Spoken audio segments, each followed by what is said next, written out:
Գործարար ալիքի եթերում դուք դիտում կամ լսում եք ռադիո առողջարանը, բարև ձեզ, ես Տաթևն եմ Արաքելյան։ Այսօր տաղավարում հյուրընկալել եմ բժիշկ անեստեզիոլոգ պրոֆեսոր Ռաֆի Ավետիսյանին։ Բարի գալուստ, շնորհակալ եմ, որ այստեղ եք, այս կարճ ժամանակահատվածում կարողացաք նաև մեզ համար ժամանակ գտնել։ Բարև, շնորհակալ եմ հրավերի համար, հույսով եմ այս հարցազրույցում մի քանի բան ասել առողջապահական ոլորտում, ինչ որ կարելիք է, տեսնենք օգտակար կլինի ձեր ունկնդիրների համար թե չէ։ Շնորհակալ եմ շատ։ Դե երևի ամենասկզբում ուզում եմ հասկանալ, թե ինչպիսին է ըստ ձեզ մերօրյա հայկական առողջապահական համակարգը։ Ինչ բացթողումներ, ինչ հաջողություններ եք տեսնում եւ վերջին անգամ երբ եք եղել մեզ մոտ ու այդ ընթացքում ինչպիսի, այսպես ասած, աճ ենք ունեցել։ Ավելի լավ է ես մի քիչ ներկայացնեմ ով եմ ձեր ունկնդիրների համար։ Ես իմ անունս, ինչպես ասացի, Ռաֆի Ավետիսյան է։ Կարող է ակցենտից հասկանաք, ես ծնվել եմ Իրանում, Պարսկաստանում, Թավրիզում, շատ հեռու չի Երևանից։ Նախնական կրթությունները Թավրիզում, Հայոց դպրոցում, հետո համալսարան Թեհրանում եւ հետո կախտել ենք առաջ Կանադա եւ հետո Միացյալ Նահանգներ, Օհայոում, Կլիվլենդ քաղաքում, ճիշտ ասած անվանի մեկ հատ կլինիկա է, Cleveland Clinic անունով։ Այնտեղ ես շարունակել եմ իմ ուսումը ավելի շատ արզինատուրան, անեստեզիոլոգ եւ հետո սուր մասնագիտությունը նյուրոանեստեզիոլոգ եմ եղել։ Այսինքն անեստեզիոլոգներն են կոչվում դրանք, որ նյարդաբանական ոլորտում են, ուղեղի կամ ողնաշարի վիրահատությունների համար։ Ես իմ կապը սկսեցի Հայաստանի հետ 2001 թվին, երբ համակարգչի մեջ տեսա, որ գրած էր հայ բժիշկների միություն Հայաստանում, այն ժամանակ դեռ նոր էր սկսել պետական համալսարանի բժշկական ինստիտուտի կապը Եվրոպայի եւ Միացյալ Նահանգների հետ, ճիշտ ասած, ճիշտ 20 րոպեում մեկ հատ պատասխան եկավ մի անձնավորությունից, արդեն 26 տարի անգեր ենք եղել, բժիշկ Գևորգ Յաղչյան։ Նա ժամանակին վայս ռեկտորն էր համալսարանում եւ այդ կապը շարունակվեց առաջի միջազգային հայ բժիշկների համագումար ու կոնֆերանսին ես չկարողացա գալ, բայց երկրորդ արդեն եկա եւ այն ժամանակվանից աշխատել եմ մոտավորապես ամենի ներկա լինել, թե այդ համագումարը գիտեք ամեն 4 տարի մեկ կայացվում է Երևանում եւ դրանից 2 տարի հետո, այսինքն 4 տարի մեկ եւս կամ Եվրոպայում կամ Միացյալ Նահանգներում հայ բժիշկներ, որ հետաքրքրված են առողջապահության ոլորտում Հայաստանի Հանրապետությունում, այդ կապը պահել են, շարունակում են եւ աշխատում են որևէ ձևով օգտակար լինել իրենց թե ինչպես ասած նյութական սարքերով բաներով եւ թե իրենց գիտելիքներով։ Դե տարիների ընթացքին ինձ ավելի շատ հայտնվավ, որ կան անձինք, որ նյութապես կամ սարքերով աջակցում են Հայաստանում բժիշկներին եւ առողջապահության զարգացմանը։ Ես նկատեցի, որ ավելի շատ կարիք կա գիտության զարգացմանը, որովհետեւ այդ ժամանակում ավելի շատ դեռ մեթոդները, դեռ կրթությունը հին սովետական ժամանակվանից էր, բայց ձգտումը կար դեպի, այսինքն ուսանողների կողմից, որ տեսնեն արևմտյան կիսաշխարհում ինչ է կատարվում։ Դե հետո ավելի խորը կարողացա շփվել մինչև անգամ առողջապահության կառավարության մեջ աշխատող անձինքի հետ իմ այո, դրանք ներկայացրի, որ ինչպես է կատարվում ուսանողական աճումը եւ զարգացումը գոնե մեր մասնագիտությունների մեջ 2018-19-ից էր, որ որոշվեց, որ շարունակական գիտելիքները, այսինքն պարտադիր լինի ամեն բժիշկների համար, որ ավելի նորոգվեն իրենց գիտելիքներով։ Ես եւ երկու ուրիշ անձ, ինչպես ասացի, բժիշկ Գևորգ Եղչյանի եւ բժիշկ Արա Պապլոյանը, միացանք եւ կարողացանք մեկ հատ non for profit առանց շահույթի կազմակերպություն ստեղծել, որ կարողանա ավելի շատ նորանոր կրթական պայմաններ առաջացնի ստեղծվա բժիշկների եւ բժիշկուհիների եւ բոլոր նրանց համար, որ բժշկական ոլորտում աշխատում են, մենք կարողացանք ահագին virtual, ճիշտ ասած, այդ ժամանակը որ COVID-ը սկսավ եւ մեր առաջի հենց գիտական համագումարը պիտի լիներ Երևանում, որ չկարողացանք, որովհետեւ բժիշկները չկարողացան գալ եւ դա փոխեցինք վիրտուալի եւ այն ժամանակվանից շարունակաբար ունեցել ենք մոտավորապես ամենաանվճար մեր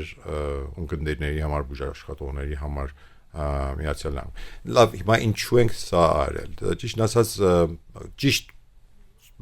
գաղափարը, որ ունենա շարունակական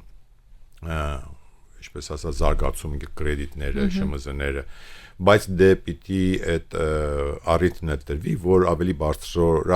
բարձրագույն բժիշկներից լսվող լինի։ Հիմա մենք հայ ակադեմիկ բժիշկները Միացյալ Նահանգներում կամ Եվրոպայում ունենք մեր ծանոթները։ Մենք ինքներս երթում ենք աշխարհի 4 կողմը, ինչպես ասած, համագումարներում դասախոսելու, հրավիրվում ենք, եթե դա ասեմ, քանի երկիր են հրավիրը ինձ։ Ուրեմն ինչու՞ չանենք մեր հայրենիքի համար։ Եվ ճանաչում ենք ոչ հայ բժիշկների, որ մեծ հետ գործակից են անվանի համալսարաններում, բժշկական կենտրոններում, եւ նրանց էլ քարժալերում ենք եւ նրանք էլ մասնակցում են կամ գալիս են այստեղ կամ հենց վիրտուալ կամ on-line կարողանում են դասախոսել եւ հիմա որ ես ամեն ասեցի վերադառնամ ձեր հարցին, որ հիմա ինչպես եք տեսնում, ճիշտ ասած, իհարկե, եթե ես համեմատեմ այն առաջվա տարիներին, շատ տարբեր է, շատ ավելի զարգացած, ավելի շատ եռանդ եմ տեսնում այստեղ ներկա բժիշկների ուսանող, բժշկական ուսանող մեր ընկերների եւ գործակիցների մեջ, որ ավելի շատ սովոր են։ Իհարկե դե առիթն էլ ավելի շատ է, on-line կարող ես ամեն ինչ գտնես։ Դա մեկ կողմից լավ է, բայց մյուս կողմից կուզենաս ավելի սերտ կապ networking ունենաս պրոֆեսորների հետ կամ դասատուների հետ եւ կարողանաս իրենցից խորհուրդ ստանալ։ Մենք նույնպես կարողացանք ստեղծել այդ ճանապարհը, գիծը, որ կարողանան մինչև անգամ Հայաստանից գան մեր մոտ գոնե եւ քանի ուրիշ կլինիկներ եւ իրենց աշխով տեսնեն նոր մեթոդները, նոր ձևերը։ Տեսեք, բժշկությունը ամեն օր առաջանում է։ Այսինքն մինչև անգամ հենց մեր մոտ, եթե մենք ինչպես ասած անգլերենով ժամանակակից up to date չլինենք, հետ կմնանք։ Առաջի տարիներին ես հիշում էի, որ գալիս էին ստեվա ուսանողներից, ստեվա առիզնատուներից ինձ հետ եւ նայում էին, որ ես ինչպես եմ դասավանդում մեր ռեզիդենտներին, մեր ֆելոներին, մեր բժիշկներին եւ այն ժամանակ զարմանում էին. «Հա, դու ինչ գիտես, դեն սովորեցնում ես»։ Ասի, դե բայց իմ գործն է։ Եվ կամաց այդպես մտածելակերպը հենց Հայաստանում փոխվավ, ավելի շատ են ստեղծվել հենց բժիշկները, պրոֆեսորները, դասատուները ավելի լավ դասավանդում են, իսկապես տալիս են կրթություն։ Այո։ Տեսեք, սա դպրոց չի, կամ ինչեւ անգամ նախնական համալսարան, քոլեջ չի, սա սրանք արդեն բժիշկ են։ Սրանք արդեն առաջացա, իրանք պետք է գտնեն ամեն ինչը կա։ Այսինքն այդ գիրքը, որ ես եմ կարդացել, վստահ եմ, որ on-line կա եւ ուրիշն էլ կարող է կարդա։ Գալիս է դրանից մեկ պրակտիկը, որ տեսնեն ինչպես է կատարվում, ինչպես են բժիշկները օրինակի համար վիրաբուժությունը կիրառում դա եւ կա սարքերը։ Սարքերը փառքաստու ավելի նորոգվում են, շատանում են եւ ինչ էլ անես մյուս օրը ուրիշ նոր սարք է գալու։ Դա որ պիտի դու ինքդ up to date ըրնես, գտնես որտեղ է, որ on-line կոնֆերանսը կա եւ մասնակցես։ Ուրեմն ուզում եմ ասեմ տարբերությունը դա է, որ արդեն բժիշկ է, ինքը պիտի ճարի գտնի։ Եվ այն հարցերը ճարի, որ չկա գրքում, օրինակի համար մանրամասը, եւ հարցնի մեզնից եւ մենք սովորացնենք։ Ուրեմն մեծ մասը կախված է իրանցից։ Դա միանշանակ ցանկությունը, նպատակասլացությունը։ Համեմատաբար ուրիշ սերվիսներին, ուրիշ օրինակի համար հյուրընկալությունը Հայաստանում, ռեստորանները, համեմատաբար օրինակի համար ուրիշ ինչ-որ ինժեներներ, ես կարող եմ ասեմ ավելի ուշ սկսավ զարգանալ առողջապահական։ Բայց ինչն է զարմացնում ձեզ մեր երկրում առողջապահական ոլորտում։ Կան որ զարմանում եք։ Չէ, հիմա դեռ չեմ զարմանում, որտեվ արդեն ծանոթվել եմ, բայց առաջ այո, առաջները այն ժամանակ ծանոթվում եմ։ Իհարկե կուլտուրան փոխվել է։ Այն ժամանակ ավելի շատ կար որ երկու բաներ ինձ նեղացնում։ Մեկ դա որ չէին կիսվում իրաց իմացածը աշակերտների հետ։ Եվ դա էր որ ավելի շատ երիտասարդներ աշակերտներ ուզում ձգտում էին ուրիշ տեղից ստանալ իրաց կրթությունը։ Երկրորդը դժբախտաբար դա բժիշկների համար չի մենակ, մենք բոլորս մեր ազգն ենք, մենք կարծում ենք ամեն ինչ գիտենք։ Իհարկե շատ հնարամիտ ենք, գիտենք ինչպես սարքենք, բայց ավելի լավ է որ պատահած մարդ լսի եւ կարդայի կամ տեսնի ուրիշները ինչպես են անում եւ սովորի։ Դա շատ է փոխվել։ Ես կարծում եմ հիմա բոլորովին հիմա այսինքն համեմատաբար մեր նման է արդեն։ Հիմա ոչինչ չի զարմացնում ինձնի։ Իսկ ինչն է ուրախացնում ձեզ մեծ։ Այս զարգացումը շատ է ուրախացնում։ Ես երբ գալիս եմ հարց են հարցնում ինձնից։ Հարցերի որակները չէ փոխվել։ Այո։ Հարցը որ հարցնում են, արդեն ես հարցից հասկանում եմ, որ արդեն կարդացել եմ, եկել թե չի կարդացել։ Դա նորմալ է ուսուցիչի համար։ Եվ դա ուրախացնում է ինձ, որ արդեն տեսեք ամեն ամասա մինչև անգամ մեր մոդել նույնն է։ Կան մեկեր որ գալիս են երթում են ուսանող մենակ հենց մենակ այդ լիցենզիան ստանալու համար այդ լայսենս։ Կամ որ իսկապես կուզեն մնալ։ Առաջներ շատ ավելի շատ էի տեսնում, որ ուզում են երկրից դուրս գան, այդան ուրիշ տեղեր, դե չես կարող մեղադրես, ասում ա որ ինձ ավելի լավ կրթություն կստանամ, ավելի լավ կյանք ունենամ, այսպես այնպես, շատերը գալիս էին եւ զարմանում էին, չէ, որ մտածում էին, որովհետեւ իսկապես ուժեղած այնտեղ աշխատանքը առավոտը, ես առավոտը ժամ 4-ին եմ զարթնում, ես արդեն 6-ից առաջ աշխատանքի եմ, առաջի իմ հիվանդը վերադառնում 7-ին տեսնում եմ, եւ երեկոյան երևի 6-ին, 7-ին նոր վերադառնում եմ տուն։ Եվ դա նորմալ կյանք է։ Համեմատաբար ստեղվան, ոչ թե մենակ Հայաստանի, եվրոպական կյանքին, չի ավելի կյանք եղել է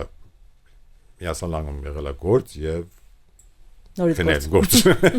Բայց այստեղ չէ։ Որ լավ է, հավասարակշռությունը ճիշտ է։ Իմ կարծիքով։ Բայց այն ժամանակ որ գործից իսկապես գործի ես։ Իսկ ինչն է ամենաառաջին այսպես կենսական փոփոխությունը, ինչն եք տեսնում։ Ինչ է պետք է ամենաառաջինը փոխվի մեր Ինչ պիտի առողջապահական փոխվի, թե ինչն է փոխվել։ Չէ, պիտի փոխվի։ Շատ բան, բայց ամենաառաջինը այդ ընդունելը, որ մենք տեղ ունենք դեր զարգանալու եւ որտեղ է մեր ռեսուրսները, ովքեր կան։ Առաջները ես իհարկե առաջներ որ ասում եմ, գուցե 30 տարի առաջ դեռ մենք սպյուկահայ հայերին այնքան էլ հայ չէին համարում։ Հետո սկսեցին ընդունել, տեսան չէ, մենք մեր տանը նույն լեզուն ենք խոսում։ Դուք հրաշալի հայերենի եք տիրապետում։ Well, ինչ ասեմ, 12 տարի հայաստանոց եմ մնացել, բայց դե տանն էլ հայերեն ենք խոսում։ Իմ երեխաներս կարթուն գրում են հայերեն, միջև անգամ նրանով հանդերձ որ միացյալ նահանգներում են ապրում։ Իմ մեծ աղջիկս ռադիոում է աշխատում, հայկական ռադիոում, շաբաթը 2 ժամ հայկական ռադիոում ինքը հաղորդավար է։ Cleveland բայց ամենայն դեպս հետ կանք հարցին որ ամենակարևոր բանը ինչա ընդունելն է որ դեռ տեղ կա առաջադիմելու եւ ճանաչել ռեսուրսները այդ հայ բժիշկներին որ ուրիշ երկրներում ուզում են իրենց հետ համագործակցել եւ դու ամենաճիշտն է որ դու ինքդ քո մեջ ճիշտ լինես քեզ հետ ճիշտ խոսես իմանաս ինչ գիտես ինչ չգիտես անկեղծ լինես դա անկեղծ լինես իմանաս իմացածդ եւ իմանաս չիմացածդ ամենաճիշտը դա է։ Իսկ կա բան, որ մեր առողջապահական համակարգից կուզեիք տանել ձեզ հետ։ Այո, մենք երբ առաջի օրվանից էլ ասել եմ մենք որ գալիս ենք ստեղծեր մոտ եւ կիսվում ենք մեր գիտելիքները, շատ բաներ մենք ենք սովորում եւ տանում։ Բժշկությունը, ինչպես ասացի, փորձառություն է, չէ՞, դե փորձառություն ամեն տեղ, մեկը գրում է իր փորձառությունը, մեկը չի գրում, էս բանավոր է ասում։ Երբ որ մեկը ասում է, հա, դե ես սենց եմ անում, սենց անում, ելնում է։ Երթում ես այդ մասին իհարկե հետազոտություն շատ չկա, դե ինչպես օրինակ Եվրոպայի կամ Միացյալ Նահանգների ավելի անվանի կենտրոնների նման, բայց աշխատում է։ Ես վերջերս համասարանում էի եւ տեսա իրանց նոր լաբորատորիաներ, նոր աշակերտների այդ պրոջեկտները, բաները, որ ինչի համար են աշխատում, ինչ գիտելիքների համար են հետազոտություններ անում, դրանք հարգելի եւ տեսնում եմ արդ որ առաջադիմություն կա։ Ուրեմն այդ ընդունելությունը, որ ինչ գիտեմ, ինչ չգիտեմ եւ եթե չգիտեմ ումից եւ որտեղից ձեռք բերեմ, այդ ամենակարևոր բանն է։ Ես նաև ուզում եմ երիտասարդ մասնագետների մասին խոսենք, քանի որ շատ անգամներ հենց այս տաղավարից էլ նշվել է, որ երիտասարդ մասնագետներն այսօր բավականաչափ բացի նրանից, որ ձգտող են, բացի նրանից, որ զարգացած են, բացի նրանից, որ կա այդ մեծ ցանկությունը ոչ միայն տեղում կրթվելու, նաև դրսի փորձը այստեղ բերելու, միևնույն ժամանակ իրենք նաև այսպես ասած տաղանդավոր են, հա։ Դուք դրսի աչքով, եթե այսպես ասեն, կողքի հայացքով, եթե ասելու լինենք նայում եք, արդյոք համակարծիք եք սրա հետ։ Բոլորովին, ամբողջովին ես համակարծիք եմ ձեզ հետ եւ կարծում եմ, որ դե թողեք, եթե կարելի է մի պահ հպարտանանք այս մեր բանից, որ ասեցիք, որ իսկապես մի բառ ասում ես, ամբողջ նախադասությունը արդեն հասկանում են։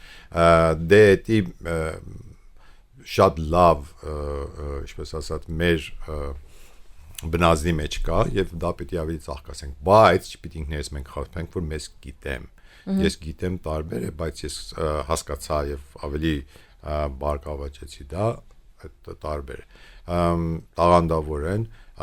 շուտ սովորում են, բայց դե ճիշտ ճանապարհում պետք է աշխատացնեն, որ ավելի շատ հասկանան։ Կան օրինակներ, կարող եմ բերեմ շատ, կան գալիս են մեր մոտ եւ օրինակ այդ պրակտիկը, բան լաբորատորիաներ կա, որ երթում են տեղ փորձ անում ոչ բանի հիվանդի պատկերատի վրա, այլ այդ սարքերի վրա եւ մի երկու անգամից հետո մեզ են վարժվում, որ մյուս ասում, հա, դե դուք Երևանում ուրեմն այս վիրահատությունը ունեք, չէ՞։ Սա չէ, ես կյանքումս չեմ արել, առաջի երկրորդ անգամն է, որ նայեցի, տեսա ինչպես է կանում։ Ուրեմն այդ տաղանդը կա եւ շատ ուրախալի է, բայց այդ դա չպիտի պատճառ դառնա, որ այդ հպարտությունը առաջ գա, որ հա դե գիտեմ, չէ, դեռ շատ բաներ կա, որ պիտի սովորենք եւ մենք էլ պիտի սովորենք։ Իսկ բժշկական ոլորտները, եթե այսպես մի քիչ ավելի խորքային նայելու լինենք, ըստ ձեզ որ ոլորտն է, որ մեզանում ամենազարգացածն է եւ որն է, որ թերանում է եւ այս պահին իսկապես անելիքները այստեղ պետք է կենտրոնացված լինեն։ Եթե բաժանենք երկու մեծ մասի, այսինքն նրանք, որ ավելի շատ թեորիկ են, այսինքն գիրքը կա, կարդում ես, հասկանում ես, գիտես ինչա դեղը տալիս ես, հիմա կարող է դեղը ուստեղ լինի կամ չլինի, կամ կարող է այդ միջոցառում լինի, որ բժիշկես թե չէ։ Դրանք ավելի հեշտ առաջանալ, նրանք որ պրակտիկա, այսինքն ոչ թե միայն պետք է կարդաս, ասում որ կարդալով չես կարող նստես նավեր, այսինքն նավարկես չէ, պետք է գիտես ոնց ձեռք բռնես, գրքով չես կարող, դրանք են, որ ավելի շատ կարիք կա զարգացնել։ Եթե այսօրվա մեր զրույցը ամփոփելու լինենք, ուզում եմ այն կարևոր մեսեջները, որոնք ուզում եք այս պահին մեզ դիտող կամ լսող յուրաքանչյուր ռադիոլսող բժշկին, հա, ուղեք, որոնք կլինեին։ Գուցե հորդորը, գուցե խոսքը, ինչ եք ուզում ասել նրանց, ովքեր որոշել են բժիշկ դառնալ կամ արդեն այս ուղու վրա են կանգնած։ Բժիշկները երկու մաս են, նրանք որ ակադեմիկ են, ես իհարկե դրանք ավելի մոտ են ինձ, եւ որովհետեւ ես ինքս ակադեմիկ եմ, ես կուզեմ նրանց ասել, որ սիրեք ձեր ուսանողներին, իրենց հետ կիսվեք, ինչ դուք գիտեք բանի պատմությունը, եթե դուք մահատաս դուք ես տվեք, եթե դուք բռնել սովորացնես իրենց միշտ կարողացես կերակրես, ճիշտ է, իրենց սովորացրեք։ Եվ դրանք են ձեր մեր ապագան, այս երկրի ապագան, ինչ գիտելիք ունեք, կիսեք բավականի ծանր բեռ կա, մի ափսոսեք բավականին ծանր բեռ կա ձեր հուսերին։ Եվ աշակերտներին կուզեմ ասել, որ ամեն մեկ վայրկյանը անցնում է նույնիսկ չի վերադառնալու այդ արժեքը գիտեք, կարդացեք, հարցրեք, սովորեք, մի օր հույսով դուք էլ լինելու եք այն պրոֆեսորները, որ դասավանդեք, հարգեք ձեր ուսանողներին, որովհետև նրանք են ձեր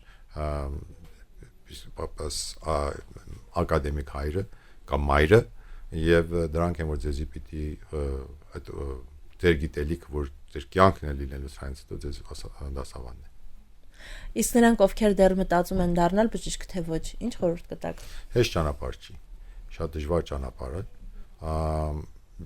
եթե որոշեր եք, կարող եք անել, բայց մենակ իմացեք, որ ահագին ձեր կյանքից պիտի դնեք այդ ճանապարհին։ Եթե մենակ ուզում եք այդ բժշկական դիպլոման առնեք եւ խփեք, ժամ եք կորցնում։ Կամ խալաթը հագնեք, ժամ եք կորցնում։ Մի աղջիկ սեր գնաց բժշկական, բայց ահագին տևավ մինչև վերջի որոշեց եւ հասկացա, որ հա այդքան հեշտ ճանապարհ չի։ Եվ ոչ թե մենակ, դե փուչ է, մենակ ժամ եք անցածնում, ուրիշի տեղներ եք գրավում, որ կարող է պատահի վաղ միսօրը այս երկրում լավ բժիշկ դառնա եւ ուրիշներին հիվանդներին օգտակար լինի։ Ուրեմն եթե իսկապես գիտեք ինչ է, եթե իսկապես կուզեք, հաջող իսկապես տերը ձեզ հետ։ Համակարծիք եք, որ ասում են բժշկությունը ոչ թե մասնագիտություն է, այլ կյանքի որոշում, կենսակերպ։ Այո, ամեն վայրկյանը դու կյանքը դա է լինում, որտեղ չես կարող մոռանալ հիվանդը լավ է լինում, հրճվում ես, ուրախանում ես։ Heç ոչ ոք չգիտի, գուցե ինքդ էլ չգիտես ինչու ես հրճված այդքան։ Հիվանդը մի քիչ վատ է լինում, տխուր ես, անհանգիստ ես։ Ակադեմիկ բժիշկների համար դա ավելին է։ Աշակերտը լավ չի կարողանում անցնի, տխուր ես, անհանգիստ ես, ոչ թե մենակ հիվանդը, իրանց աշակերտն էլ։ Թե լավ է լինում, ամենը փոխում են, հպարտանում ես, սա իմ աշակերտն է եղել։ Ուրեմն ճիշտ է այդ ասվածքը եւ նորից եմ ասում, ուսանողները կամ նրանք որ արդեն որոշել են բժշկական, լավ մտածեք, որտեղ երբ որ մտաք, բոլոր ձեր կյանքը փոխվելու է։ Դրա համար ասում են, չէ, բժշկի մասնագիտությունը, բժշկի աշխատանքը 24/7 ռեժիմով է։ Դու որոշ դեպքերում նաև մոռանում ես քո անձնական կյանքը, ընկերներ, ընտանիք, կին կամ ամուսին, երեխաներ, ոչ թե մոռանում ես, այլ ակամայից տուժում են այս հարաբերությունները, որովհետև քո ուսերին դրված է նաև մեկ այլ մարդու կյանքը, առողջությունը, կյանքի որակը, ել չեմ ասում, եթե նաև ունես ուսանողներ, այս դեպքում շատ ավելի մեծ պատասխանատվություն ունես։ Այսինքն այստեղ նաև իրենց բուժառուների մոտ ունես պատասխանատվություն, էլի կրկնակի հեռակի մեծանում է այդ պատասխանատվության աստիճանը։